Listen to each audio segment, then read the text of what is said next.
Most Americans know George Soros as a funder of a number of American left-wing movements such as Occupy Wall Street, but in fact the billionaire's goals have always been bigger than one country.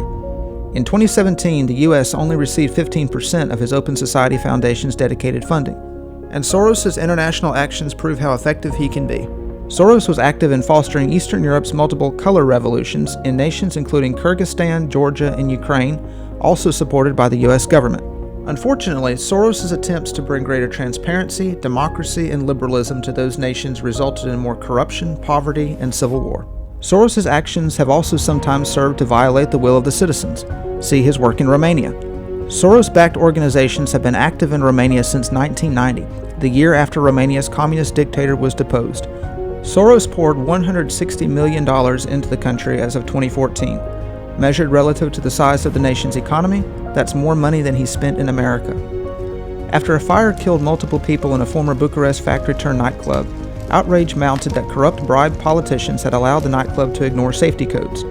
On November 3, 2015, 30,000 protesters took to the streets demanding the resignation of Bucharest mayor and the nation's prime minister Victor Ponta. Corruption kills became their battle cry, a phrase popularized by Florin Bădiță, an activist who was trained at a Soros Foundation workshop where, quote, Soros manipulated me and taught me how to question the state, end quote. Claudiu Crăciun, who led the protesters on a march to the city, received a fellowship from Soros's Open Society Institute Budapest, and many of the other protest leaders were also previously funded by Soros. On November 4th, Victor Ponta relented and stepped down. His replacement, Dacian Cioloș, appointed a number of Soros-connected activists to his cabinet. One problem: the Romanian people didn't actually want any of this.